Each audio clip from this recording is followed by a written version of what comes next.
Carlos Brana, bonjour. Vous allez nous parler des ventes. Quelles sont les nouveautés mises sur le marché? Oui, bonjour. Écoutez, aujourd'hui, nous vous présentons le Falcon 8X qui est juste derrière moi. Alors, c'est le dernier né de la gamme Falcon.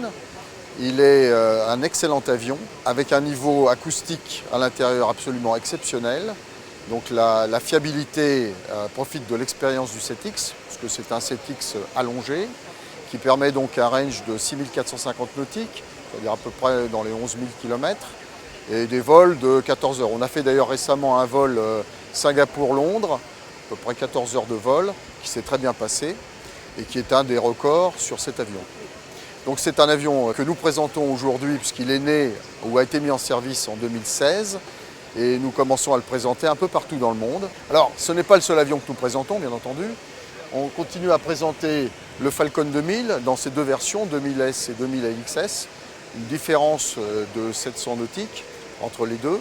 Et puis ça correspond à des besoins un peu différents entre des clients qui veulent rentrer dans la gamme Falcon et ceux qui y sont déjà installés et qui veulent un avion qui soit facile, assez performant dans sa consommation et puis surtout qui permette de faire des voyages intracontinentaux.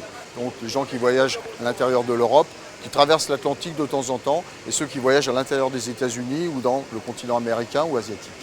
Et puis évidemment, il y a le 900 LX. Alors le 900 LX est un avion dont nous venons de rénover la cabine.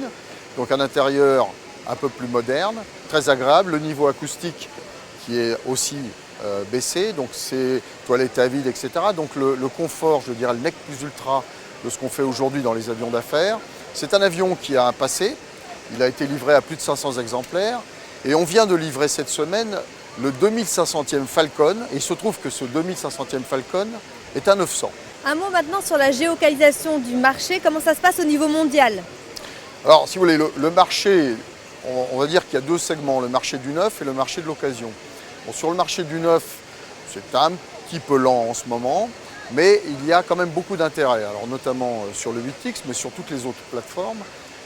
Ce qu'on note, si vous voulez, c'est que les clients sont exigeants, ils comparent beaucoup les avions, ça fait des processus un peu longs sur la décision, mais ils y viennent doucement. Le marché asiatique s'est un peu réveillé, il y a eu un moment où il y avait une grosse atonie et là il se réveille. Le marché européen, moyen-oriental, c'est un peu la même chose. On a toujours nos clients traditionnels qui nous sont extrêmement fidèles et qui restent avec nous. Le marché américain, même façon, Amérique du Sud, vous savez que l'Amérique du Sud ne va pas très bien, donc c'est un petit peu difficile pour eux, mais cela étant, on a de très bonnes nouvelles, notamment des gens qui prennent livraison malgré les difficultés. Et puis vous avez le marché américain, qui est toujours un bon marché, un peu difficile parce que notre concurrent principal est américain, il est sur son territoire, mais nous avons nos atouts et on se bat. Et on y arrive. Alors justement, vous en avez parlé rapidement, le marché d'occasion se porte Alors bien. le marché d'occasion est un marché qui aujourd'hui va exceptionnellement bien. Quand vous êtes au bon prix, vous vendez. Et de fait, aujourd'hui, la maison s'est mise au prix du marché, les avions partent, alors à tel point, c'est presque embêtant de le dire, mais on va finir par manquer d'avions, notamment sur les Falcon 2000, puisqu'ils sont tous partis. Merci beaucoup. Je vous en prie.